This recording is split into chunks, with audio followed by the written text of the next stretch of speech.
Chip Patterson, CBSSports.com, Cover 3 podcast. How are you, my friend? Do we have a live Cover 3 podcast in Atlanta scheduled?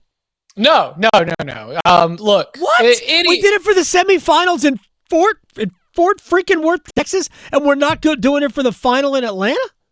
Anybody can do a live show around a championship game in Atlanta.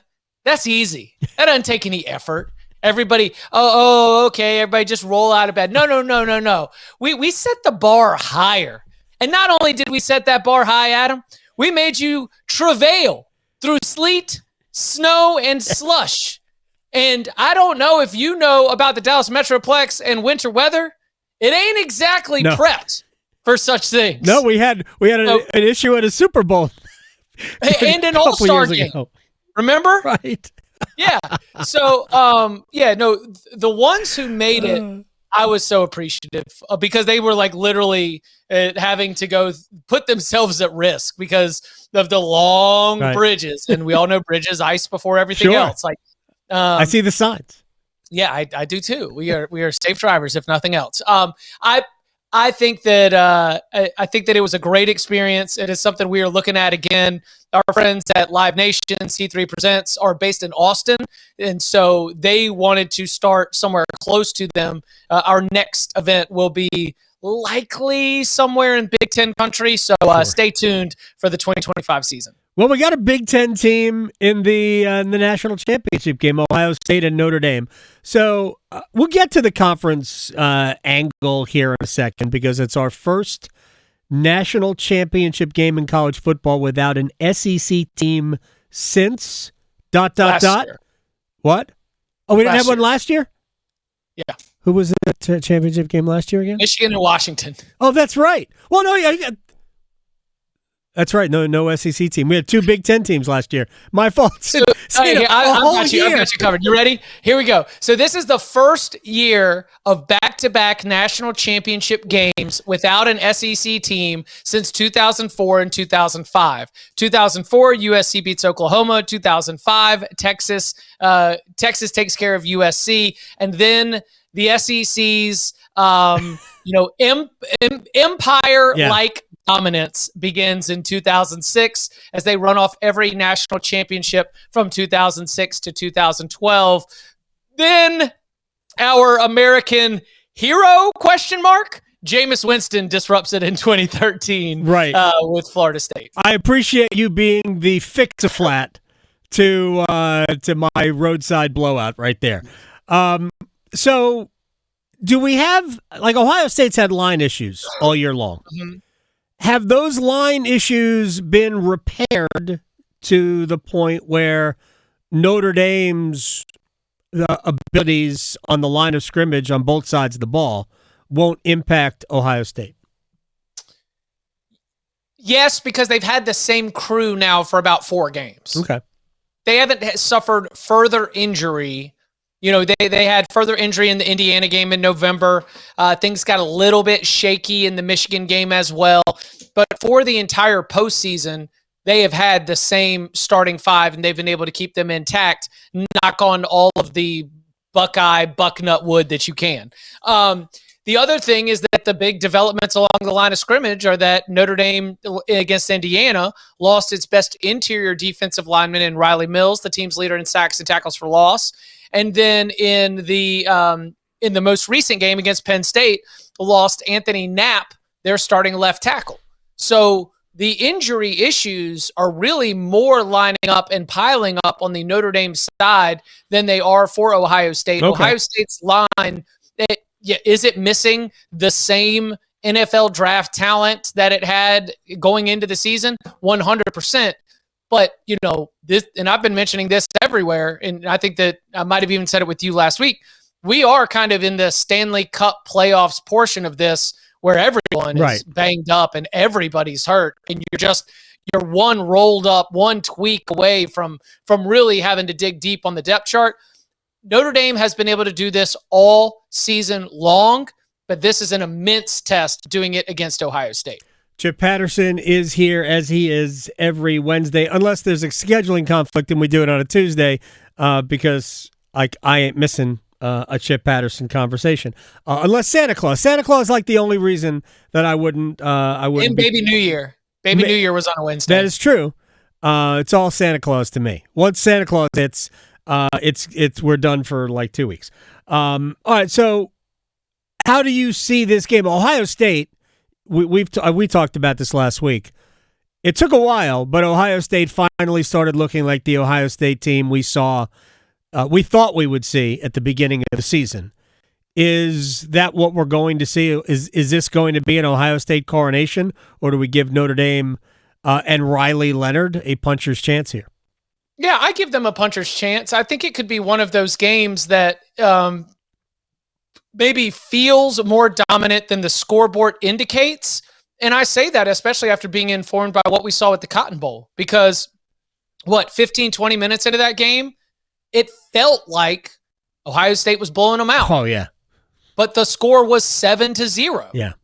And that's what Penn State, it felt like they had all the juice and all the momentum and that they were going to, run Notre Dame off the field. But you get a score late, you go into the locker room, Marcus Freeman tells that group, it's a 7-point ball game. We just got to stop the run, get our ground game going. We can go out and we can win this football game. And sure enough, that's exactly what they did.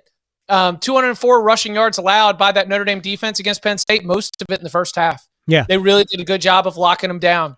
So I could see when they're having their discussions, Jim Knowles, the defensive coordinator for Ohio State, Chip Kelly, offensive coordinator for Ohio State, Ryan Day, head coach. Jim, what do you think? What's the number? I think we can probably hold them 17, 20 points. All right, Chip, go get us 24. Right? I could see it being something where they don't want to put themselves in a position to make a mistake. And the reason they don't want to do that is that nobody has more points off turnovers this season than Notre Dame. Mm-hmm. Notre Dame has done such a good job of not only forcing turnovers, but then making you pay for those turnovers with the field position advantage, that I wonder if Will Howard, who's can get a little loose with the football and make some mistakes, I wonder if they're going to try to protect against that. So the things I'm going to be looking for are how aggressive versus conservative is Ohio State going to be?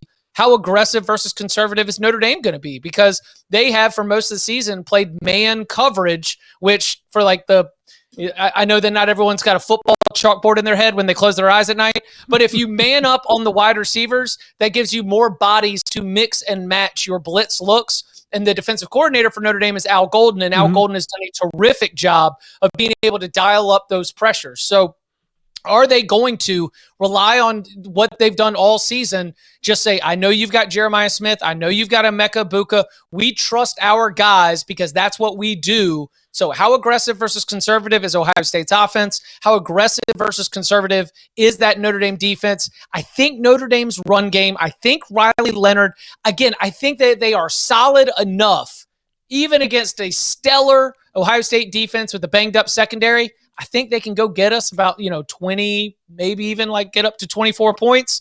But there is a number Ohio State can hit that Notre Dame cannot in this game. And so that's why, to me, it's about Ohio State's offense against Notre Dame's defense, because Ohio State can get the bigger number. All right, so just based on what you said, if Ohio State leaves the door open just a little bit, Notre Dame's going to get through it. Right. They will get through it. If Ohio State, the way that game played out against Texas, that same... The results, forget about the performance, forget about what dominance. If Ohio State doesn't maximize that in terms of points, they're going to lose the game. Because Ohio State Notre Dame doesn't care if they can keep you manageable, they're going to get you. Notre Dame would have taken that game to overtime and given themselves a chance to win. No question. If Notre Dame has the ball at the 1 yard line on first and goal, that game is 21-21 at the end of regulation, and I would give Riley Leonard and that offense a great chance to score in overtime in those kinds of scenarios. Chip Patterson is here, as he is always on Wednesdays.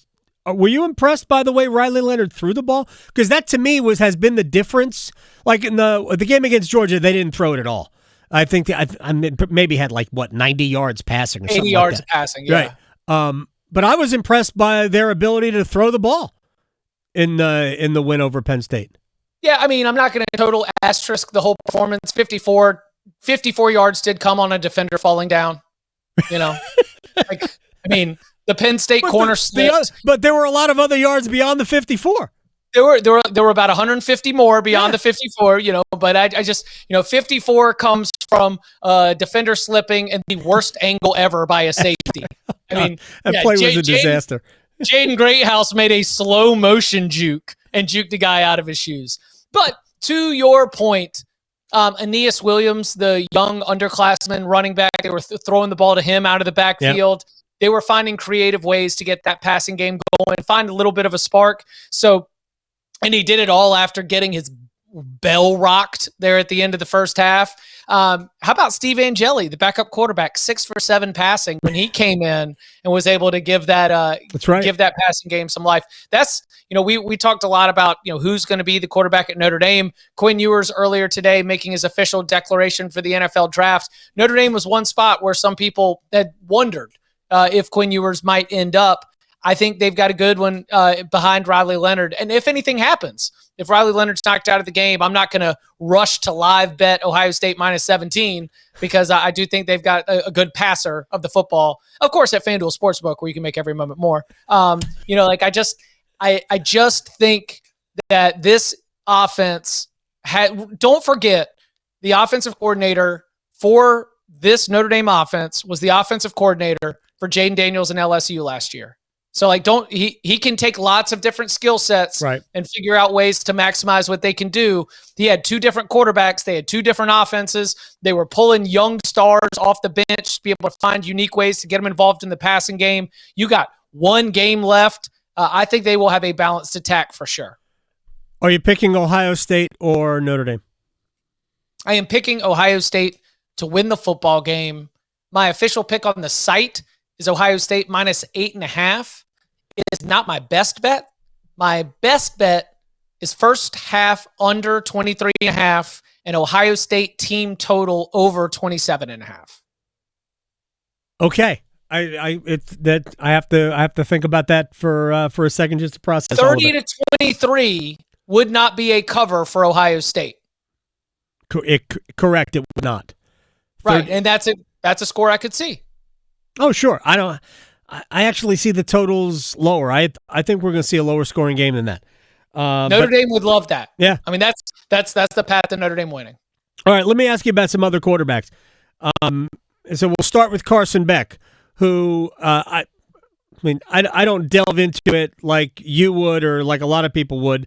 Didn't he get a Lamborghini or bought a Lamborghini with the money he got to be at Georgia this past year? So he goes into the portal. First he declares for the draft. Then he comes out of the draft, goes back into the portal, and now he's at Miami. So thoughts on the travels and maybe the whip of Carson Beck? Well, I mean, if we're going to talk about whip, we need to talk about the fact that he's just following his girlfriend. Oh, really? Who's his girlfriend? I don't know. Haley Cavinder. You know about the Cavinder twins? Oh, I know the Cavinder twins. Oh, they're they decided to play this year. That's right. Right, yeah. Haley Cavinder is his girlfriend. Yeah. I mean, listen, if you want to go small domino, big domino, like the small domino is Caitlin Clark lighting up Haley Van Lith in an Elite 8 game. Then Haley Van Lith goes to TCU, cuts into the Cavinder twins playing time. Cavinder twins transfer to Miami. And then now that they're at Miami, that's where Carson Beck goes. And I know this for a fact. During Georgia's off week, goes spend time with his girlfriend, walks around, maybe somewhere in his head thinks this could be nice. He declares for the NFL draft. Do you know where Miami got its last quarterback from? The NFL draft. Right. Because Cam Ward had declared for the NFL draft, and then they came with a nice proposition. Sure. Cam Ward decided to come back. They are literally running back the exact same playbook. I do not think they will get the same results. Like, I think will you get better results or worse results? Same or slightly less. Okay. We are talking about a quarterback who is undergoing significant arm elbow surgery. Yeah. And on his throwing arm. And why are they paying him like $3.5 million to do this? Because that's what Miami does. Because honestly, the transfer portal this season has had so many less names than teams expected. So, of course, there is some tampering, but really more than tampering, right. Teams build their boards of who they think is going to be in the portal, and that is across the board, every single conference. And I'm gonna be honest with you, I ain't hearing from if you're at the G5 level and you want to like start feeding me information, I'm all ears. But at the power conference level, personnel departments in every single conference built their boards and had a lot of the names that they thought would be in not enter. So what does that mean? Number one, it means schools are doing better at roster retention. And I think that's a good thing for the sport. Yeah. Number two, you don't have as much of a spending discrepancy with the way that schools are redoing their finances with the anticipation of the house settlement payments. So we are actually seeing less of the transfer portal ruining continuity, at least during this particular offseason, this particular portal window, because the response we are hearing from coaches is that the portal is not robust with talent, not in the way they thought it would be, and not in the way for a lot of these schools they hoped it would be. So many big-name quarterbacks ended up staying put that a name like Carson Beck gets to go demand a lot more than he might have if there was more competition. Yeah, I don't know. Did he get to Darian Mensah financial terms? The guy from Duke reportedly gets a 2-year deal, $4 million a year. That's a great deal. It's an amazing deal. If that's in any way true, I have no idea if it's true. Did Beck approach those numbers? Whatever. Yeah, I mean, like, whatever. It just doesn't matter. What's the difference? Mario Cristobal has billionaire friends he went to high school with, right? I mean, like, that's. Wouldn't you like one of those? Just one billionaire friend that you went to high school with? Let's see. Do I? I don't know. I think it's hysterical you're even thinking about it. Real quick. Well, at Needham Bryant Broughton High School, like, you never know. That is true.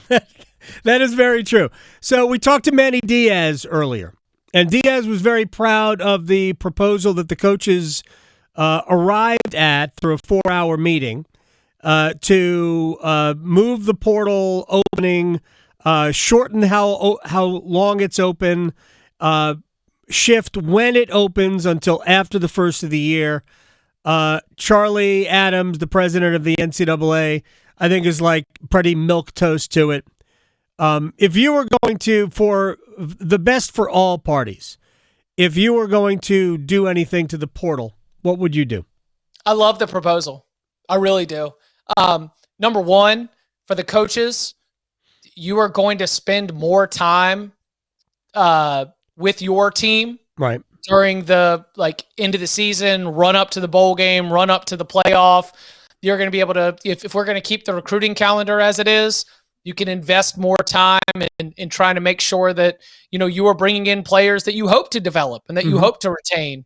I think that's really good for the coaches and not adding the portal on top of that. I think it's good for the players too. And I think it's good for the messages that we supposedly are trying to impart to young men, because it has finished what you started. Yeah. Right? So Dave Doeren told us last week, 2 weeks ago. Yeah, I actually mentioned that on the Cover 3 podcast this morning. I said, Dave Doeren has been talking about a proposal of trying to make this a one-semester sport. Now, he's trying to push it back to where we might be asking fans to come to Orlando in mid-August. I don't know about that. But right. The mentality, I agree with. And at least for that, I think that the finish what you started aspect, the message it would be sending to players, you would still have players who plan to enter the portal, opt out of bowl games or phantom injuries, or, right. I mean, go talk to Jackson Smith, soft tissue injury, Right. We've had that go on for a long, long time. I really believe that we would be better off with it one portal. And if you have it at that time, you really do still have the chance to be able to consider school as a factor, because 10 days from January 2nd to January 12th, the earliest that a FBS school starts classes during that term is January 6th. You often have 2 weeks of drop ad. Yeah. So we're still within the realm of being able to make it a situation where you could enter the portal, and you would be able to pick another destination, get there and get in class for the winter term or the spring semester, or whatever it may be. So I love their suggestion. I also heard that there's not a lot of confidence that it will be totally adopted as proposed. Of course. That's all they can do. It's Right. just, hey, this is what the coaches think. Send it to the oversight committee. But I think that it makes things easier on the coaches. I think it sends a better message to players. And I think that all would be good things for the sport. All right, one more thing, and then I'll let you go. Because there's been a lot of speculation. I find it hard to believe that it would happen, but are you at all worried that Bill Belichick year one at UNC won't happen? Quiet. Yeah, because quiet. I Got very quiet here. I don't want to say yes because I'm not outright worried because there's not that much emotion tied up in it. Right. I will say that somebody within the industry just pointed out, and I mean, everyone's been using this, but he pointed this out on the day before the press conference. Sure. He said, we are talking about a man who resigned from the New York Jets on a napkin. Right. I won't believe it until he's on the sideline against TCU. Okay, well, as somebody who was a Jets fan at the time, it was in Bill Parcells' contract that Belichick must be the next head coach at the Jets. Parcells resigned to orchestrate that, but Bill never wanted it. He didn't want to work for the Jets. So I understand what you're saying, and that whole idea. I just don't know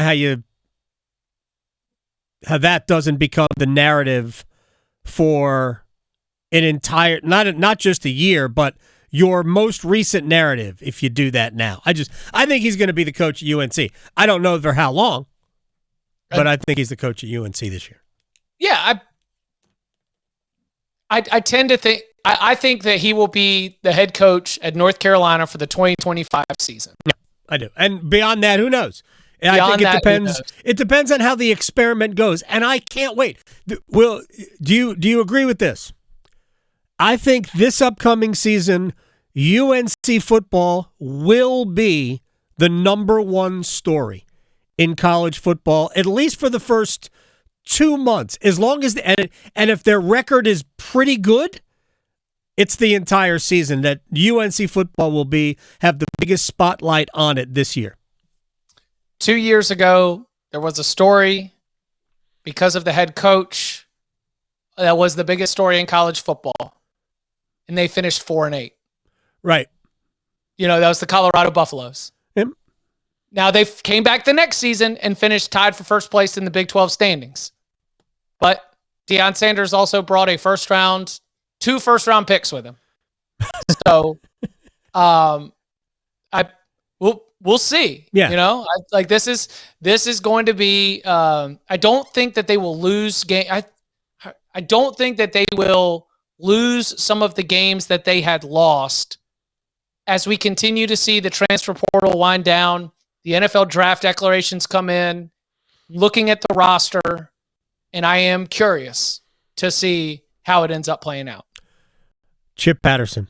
He's got an array of best bets that I don't remember, but he does have Ohio State beating Notre Dame. Sir, enjoy the national championship game. We will talk to you on Wednesday of next week. Sounds good. Y'all be well. Chip Patterson is the best.